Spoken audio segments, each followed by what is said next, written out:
અને આવો કંઈક મેમો આવેલો છે કાલ મેમો, એટલે એવા વ્યક્તિથી ભાઈ ધ્યાન રાખવું. એ ખરેખર તો એની કારની કેર કરે છે. આપણે ક્યાંય નોટિસ નથી કર્યું પણ અંદાજિત 2 થી 3 કિલોમીટરનો ઓવરબ્રિજ છે ભાઈ. તો હાલો મિત્રો, કેમ છો બધા? મજામાં? આશા કરું બધા મજામાં જ છો ભાઈ. આપણે પણ એકદમ મસ્ત અને ચકાચક છીએ. આપણે નીકળી ગયા અત્યારે સાપર જવા માટે. આખી ટ્રીપ આપણી લગભગ રહેશે 70 કિલોમીટરની. અને આપણે અત્યારે પણ તમને સ્વિમિંગ પુલનો નજારો બતાવજો. આગલા વિડીયોમાં હતો, તમે કોઈએ ન જોયો હોય ને તો તમને આપણો આગલો વિડીયો ન જોયો હોય તો તમને બતાવી દઉં. મિત્રો, આપણે હાલમાં પહોંચવા આવ્યા છીએ સ્વિમિંગ પુલે. આપણા રેલવેનું જે સ્વિમિંગ પુલ છે ને ત્યાં. જોઈએ આજની પરિસ્થિતિ શું છે એ. ઓ વાહ ભાઈ, આજે કામ ચાલુ છે સ્વિમિંગ પુલનું, જોઈ લ્યો.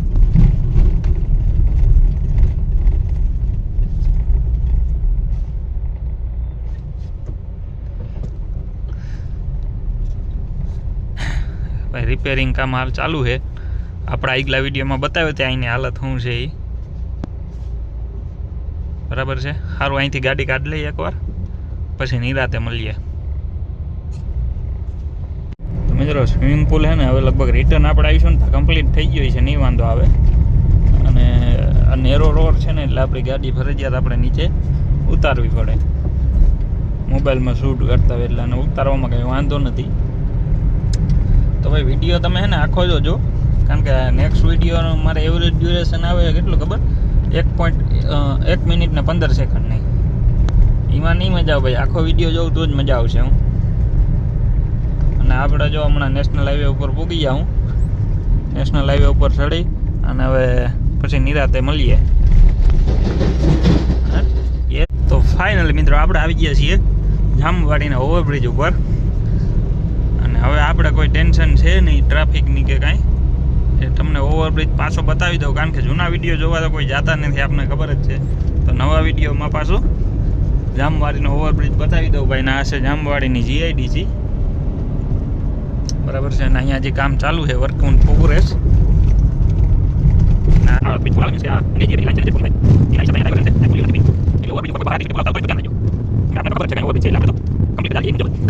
આજે રવિવાર છે અને જોઈએ રવિવારનો શું નજારો હોય.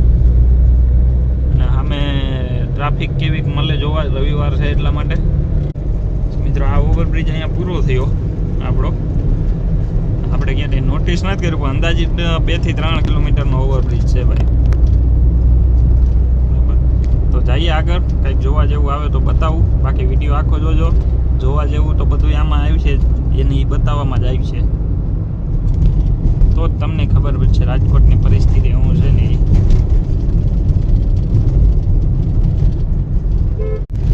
તો હાલ આપણે પૂગ્યા છે મિત્રો ગોંડલના શ્રીરામ દ્વારે. અને આગળ એક બ્રેજા જાય છે, તમે જોઈ શકતા છો. એ ભાઈ ક્યારનો આ હાઈવે ઉપર રોદા તારવે હરીસામાં જોયા વગરનો. એટલે એવા વ્યક્તિથી ભાઈ ધ્યાન રાખવું. એ ખરેખર તો એની કારની કેર કરે છે, જોકે કરવી જોઈએ. પણ એના માટે એ જોવું પડે કે કોક આપણે ઓવરટેક કરવા જઈએ તો આપણે રોદો ન તારવીએ.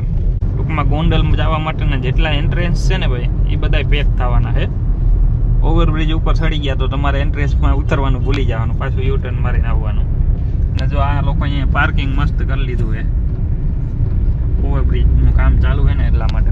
વરસાદના હિસાબે બંધ લાગે કામ.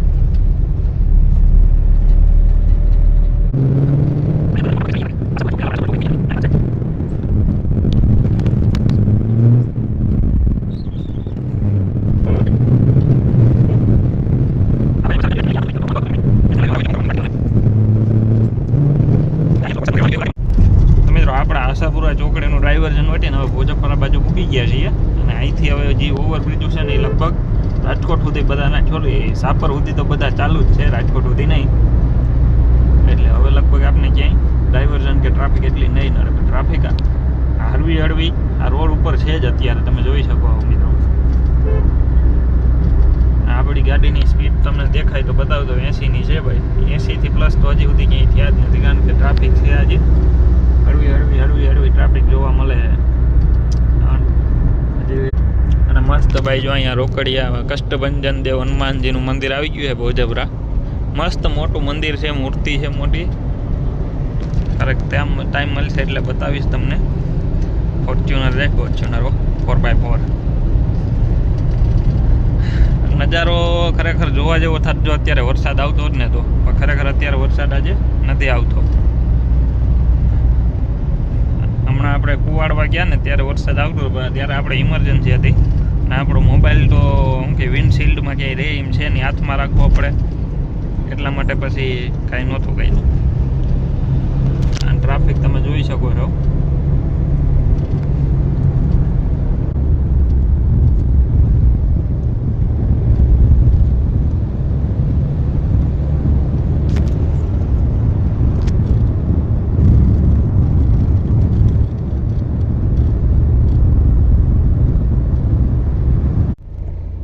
ફાઇનલી મિત્રો આપણે હે ને બરોડી ટોલ નાકે પૂરી ગયા છીએ અને આ ભાઈ કંઈક બ્રેક કરીને ઊભા, આપણે વળી એની પાછળ આવ્યા અને તો આપણે બે અત્યારે નીકળી ગયા હોત.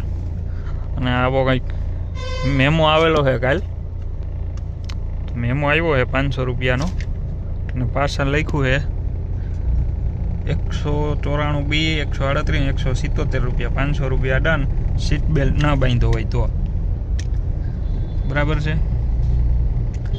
અને આમાં એ કલમ એ જ લખી 194B અને 177. તો ભાઈ હે ને ટોલ નાકે જ આરટીઓની ગાડી સાધન રોકતી હતી એટલે આપણે ઘણીક વાર શૂટિંગ બંધ કરી દીધું હતું, કારણ કે આપણી પાસે એક મેમો ઓલરેડી છે, જોઈ લો. 194B અને 177ની કલમ લખી અને 500 રૂપિયાનો દંડ લીધો આપણી પાસેથી. મીન્સ કે આપણી પાસે એટલે કે કાલે આપણા શેઠને એ ગાડી લઈને ગયા હતા એના પાસેથી.